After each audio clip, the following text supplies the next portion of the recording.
یہ حفاظت کا قرآن کے بارے میں عرض کیا. اب صاحب قرآن کی حفاظت بھی ویسی ہو رہی ہے.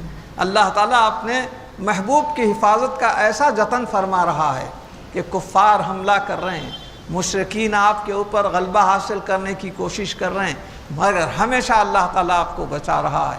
طائف کی پہاڑیاں ہیں, وہاں پر حضور اسلام پھیلانے کے لیے تشریف لے گئے ہیں. آپ کے اوپر لوگ سنگ باری سے پتھر پھینک پھینک کر آپ کو زخمی کر دیے ہیں. سرکار کے جسم اقدس سے خون نکل رہا ہے, آپ کے نالین اقدس کے اندر وہ جم گیا ہے, اتنا خون بہہ رہا ہے.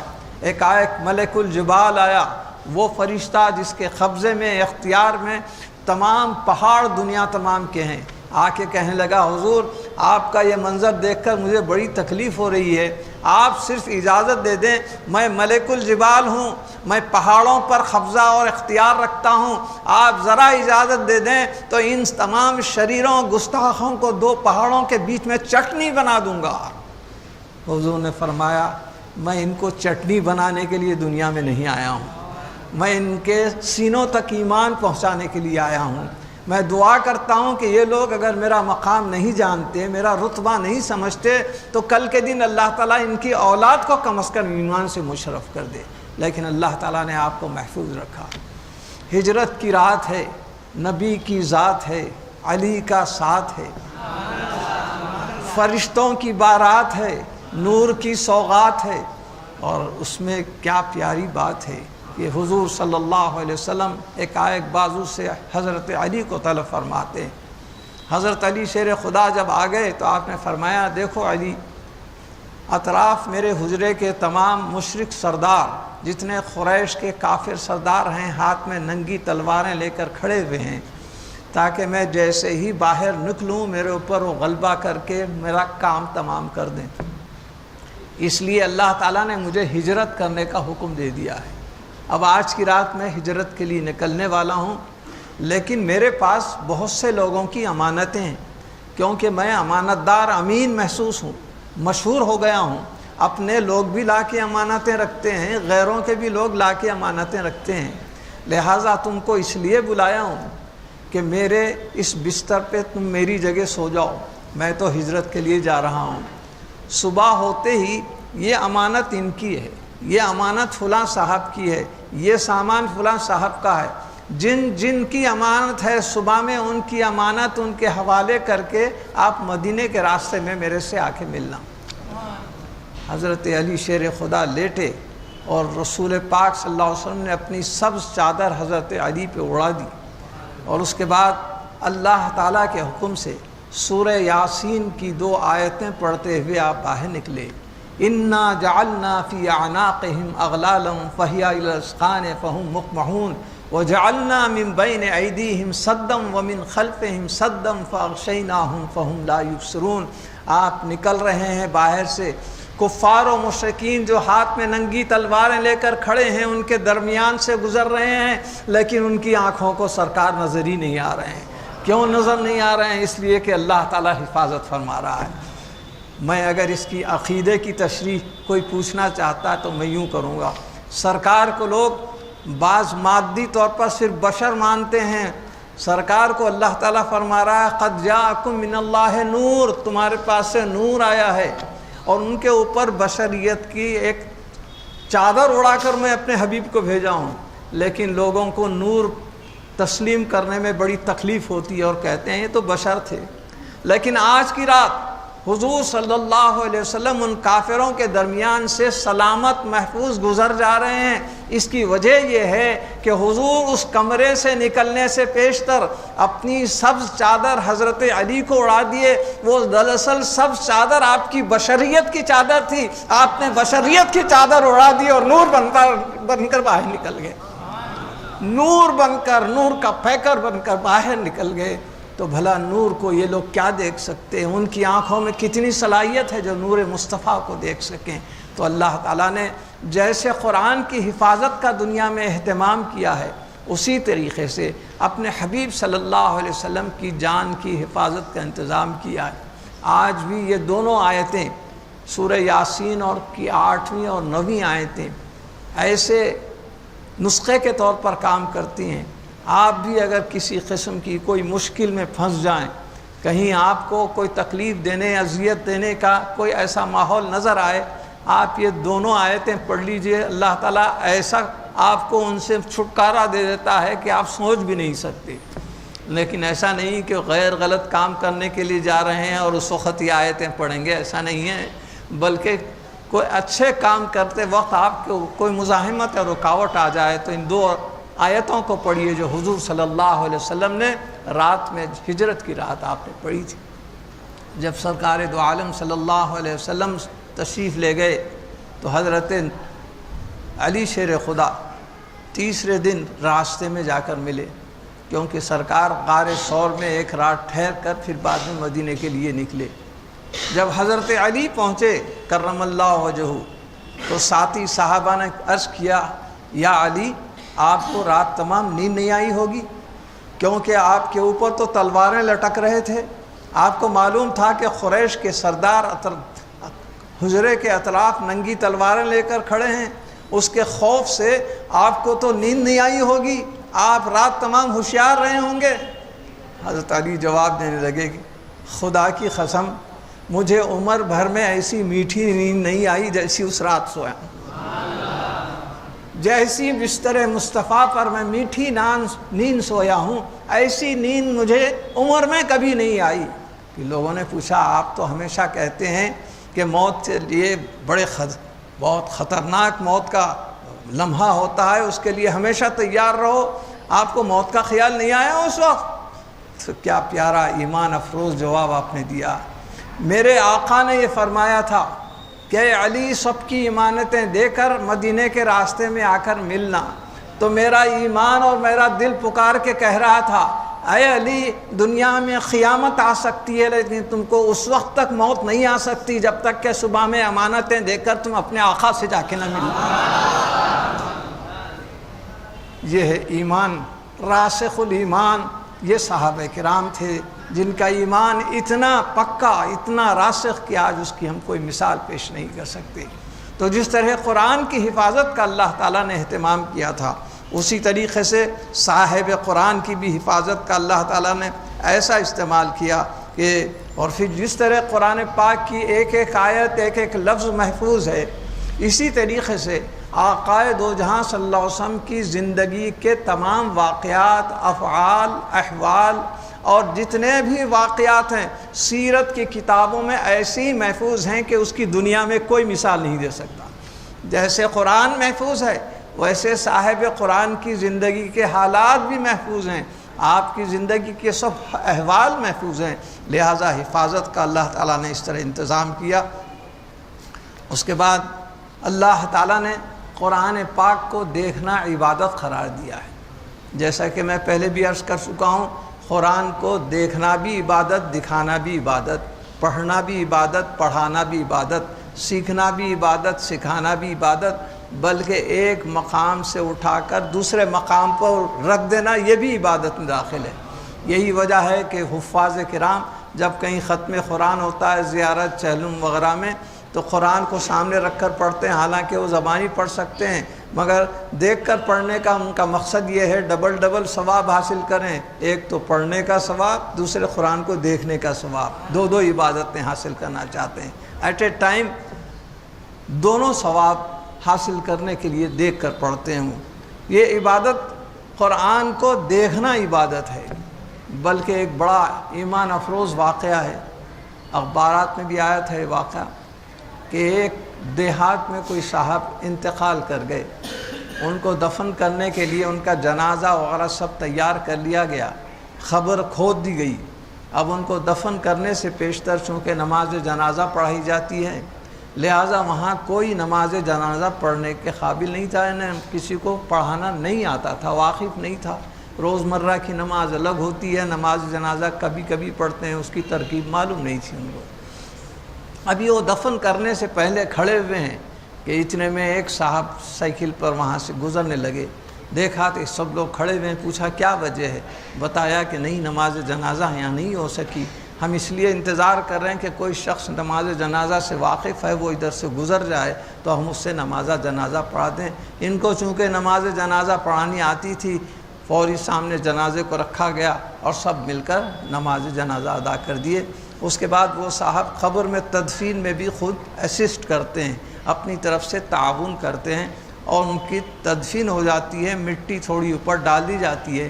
یہ اصل میں کسی فیکٹری میں جانے والے تھے اپنی ڈیوٹی پر، جیسے پہنچے وہاں پر تو جیب میں ہاتھ ڈالا تو آئیڈینٹی کارڈ غائب تھا۔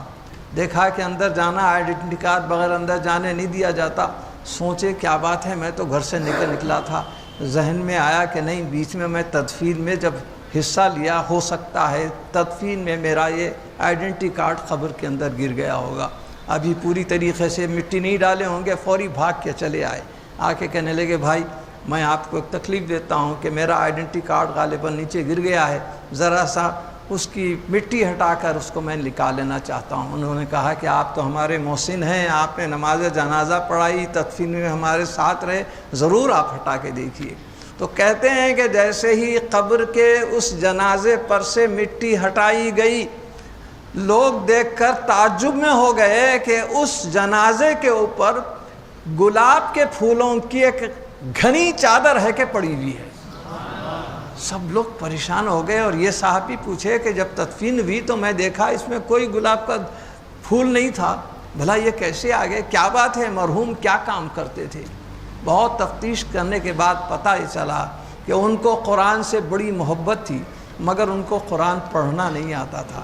تو کرتے یہ تھے کہ روزانہ صبح میں 1-2 پیجز نکالتے، قرآن کو دیکھتے آنکھوں سے، اس کے بعد اپنی انگلی سے ایک سطر پہ، پڑھنا تو نہیں آتا مگر ایک سطر یوں کرتے چلے جاتے تھے۔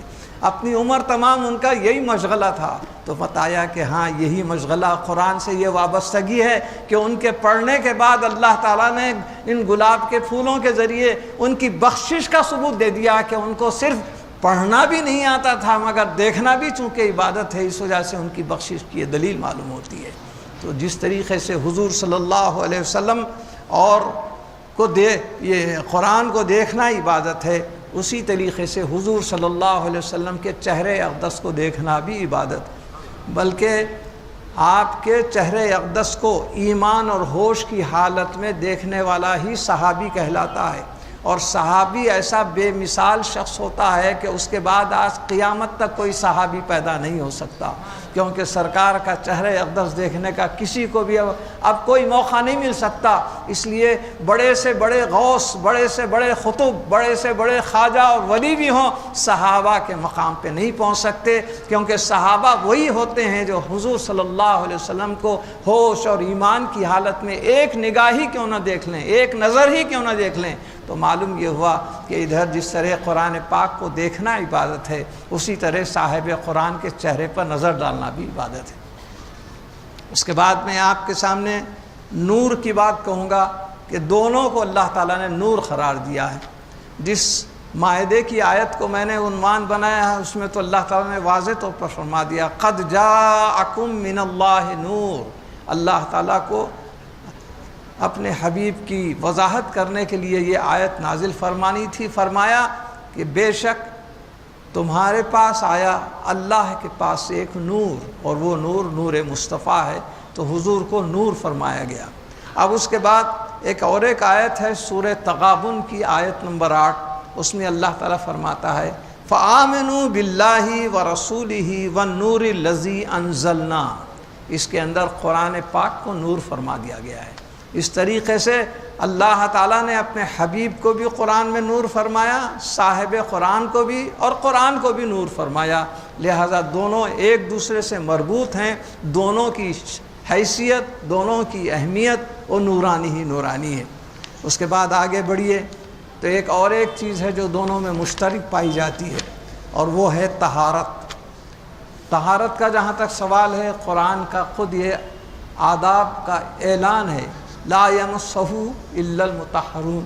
اس قرآن پاک کو کوئی شخص بغیر طہارت کے، بغیر وضو کے ہاتھ نہیں لگا سکتا۔ شرعی مسئلہ، فقہی مسئلہ یہ ہے کہ اگر کوئی شخص 2 قسم کی ناپاکی ہوتی ہے، ایک حدث اصغر کہلاتی ہے، دوسری حدث اکبر۔ حدث اصغر اس کو کہتے ہیں کہ وضو ٹوٹ جائے تو یہ حدث اصغر ہے، اور غسل ٹوٹ جائے تو وہ حدث اکبر کہلاتا ہے۔